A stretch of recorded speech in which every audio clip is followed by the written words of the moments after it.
Hai, hello, salam sejahtera Malaysia. Tuan-tuan dan puan yang saya amat hormati.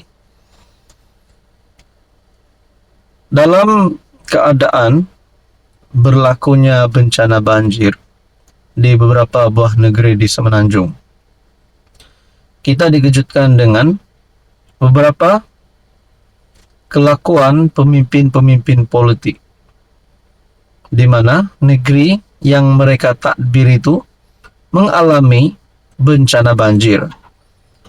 Jadi apakah yang mereka lakukan? Sebelum ini di Terengganu, kita dapat lihat Menteri Besar Terengganu tidak bersama-sama dengan lawatan daripada kepimpinan kerajaan dalam memantau mangsa-mangsa banjir, melihat keadaan banjir di negeri Terengganu. Itu pertama. Dan yang seterusnya, saya mendapat maklumat yang saya terima melalui artikel Harapan Daily. Negeri PN teruk ditenggelami banjir. Hadi sembang pasal sokongan pengundi muda.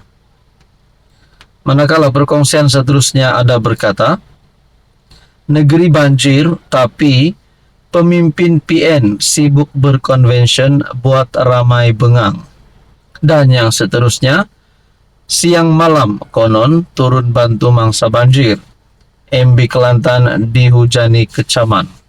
Nah, adakah dengan ini kepimpinan Perikatan Nasional, termasuk MB Kelantan, Hadi Awang sebagai timbalan pengerusi Perikatan Nasional, yang juga Presiden PAS, dan negeri-negeri banjir, tapi pemimpin PN pula sibuk melakukan benda lain, yaitu berkonvention, buat ramai bengang.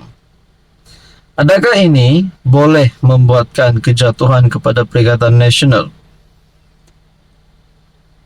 Di dalam perkongsian yang lain berkata, tak berlaku pun semasa kerajaan 33 bulan. Ini sebabnya MP Askar puji PMX. Ini berkaitan dengan pelarasan pencen kepada ATM yang berpencen sebelum Januari 2013 tidak berlaku pun semasa pentadbiran 33 bulan PN yang dipimpin oleh Muhyiddin. Sebaliknya, kenaikan pelarasan pencen sebanyak 15% selepas sistem saraan perkhidmatan awam dilaksanakan itu berlaku dalam kerajaan Madani yang diterajui Datuk Seri Anwar Ibrahim. Nah, saudara-saudara yang saya hormati, ini adalah satu kemenangan baru untuk Anwar Ibrahim. Negeri PN teruk ditenggelami banjir. Hadi sembang pasal sokongan pengundi muda. Mengejutkan ketika banjir teruk melanda, Tan Sri Abdul Hadi Awang tergamak sembang mengenai kehendak PAS mempertahankan kuasa politik dengan berpaut pada sokongan pengundi muda. Presiden PAS berkenaan memberitahu kewajiban parti itu sekarang adalah untuk menyelamatkan orang Melayu dahulu supaya mereka sedar dan insaf serta bersatu untuk mempertahankan kuasa politik. Nah, tuan-tuan dan puan, selepas itu kita ajak kaum lain bersama dengan kita. Alhamdulillah kita melihat perkembangan mutakhir menunjukkan kebangkitan anak muda untuk menyokong kita dalam pilihan raya yang lalu, katanya menerusi platform X. Nah, teman-teman, adakah ini sedikit sebanyak akan membuatkan kehilangan sokongan kepada beberapa pemimpin PN ini sehingga mereka boleh dipecat ataupun tidak lagi menjadi pilihan? Berkaitan dengan ini, apa komen Anda? Halo semua, salam sejahtera Malaysia. Selamat datang ke channel Fels Lifestyle. Akhirnya, setelah rakyat Sabah, negeri Sabah di bawah Bayu, terima berita tergempar berkaitan dengan rasuah ataupun skandal rasuah yang berlaku di Sabah yang melibatkan beberapa nama besar, termasuk juga wakil rakyat daripada Sabah. Dan pada akhirnya perkara ini berpanjangan dan semakin berpanjangan. Baru-baru ini pemberi maklumat tampil mendedahkan video berkaitan dengan skandal ini. Antara dalam paparan video tersebut yang saya sempat lihat adalah rakaman Menteri Keuangan. Berkaitan dengan ini juga, selain daripada Menteri Keuangan Sabah Masih Manjun, beberapa nama adun dan termasuk Ketua Menteri Sabah juga yang dilihat disebut di dalam skandal ini. Pemberi maklumat dedah rakaman penuh skandal rasuah Sabah. Satu tulisan yang saya lihat di media sosial melalui Syabuddin Husin. Dalam perkembangan terkini skandal rasuah yang didakwa berlaku di Sabah, pemberi maklumat mendedahkan rakaman video penuh yang melibatkan beberapa adun.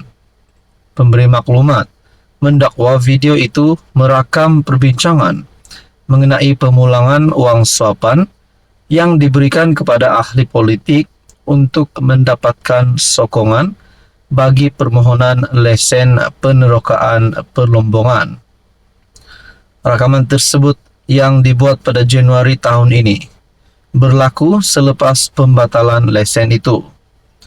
Pendedahan video-video ini dibuat tidak lama selepas peguam terkenal Muhammad Syafi Abdullah mengumumkan penglibatannya dalam kes ini. Terdapat 3 perkongsian video di sini yang Anda boleh lihat melalui Syabuddin Husin.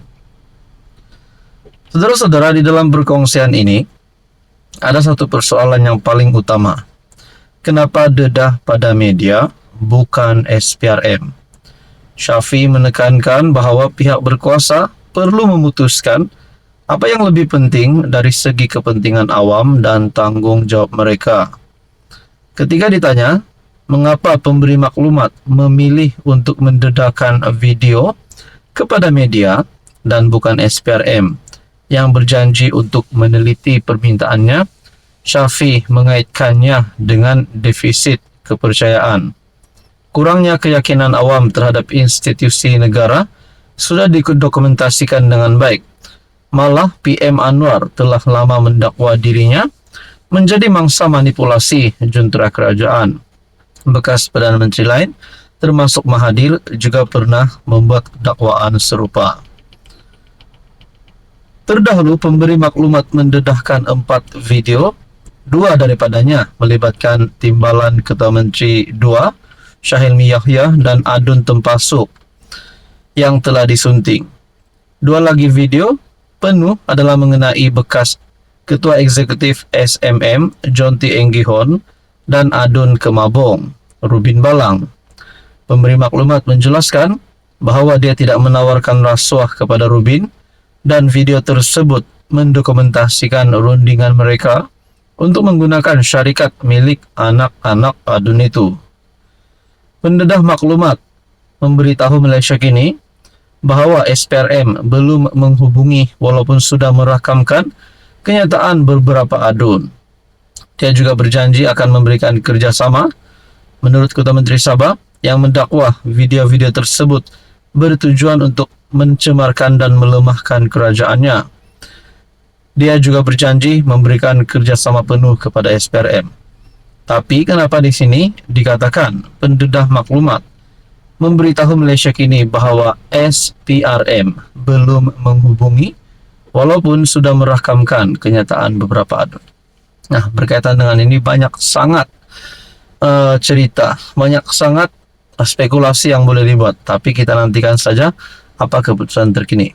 Tapi satu persoalan yang paling utama, yang paling dinantikan rakyat Sabah adalah sekiranya kepimpinan tertinggi Kerajaan Negeri GRS di Sabah memang terlibat, termasuk Ketua Menteri Sabah, timbalan Ketua Menteri Sabah dan juga Menteri Keuangan. Kalau benar-benar terlibat di dalam rasuah ini, rakyat Sabah sudah pasti tidak mahu lagi pemimpin yang kotor. Di dalam ruangan komen channel ini pernah berkata, mereka mahu pemimpin yang bersih, tidak kotor. Adakah dengan ini, Ketua Menteri Sabah yang baru nanti bersedia untuk menggantikan Haji G sekiranya Haji G digulingkan?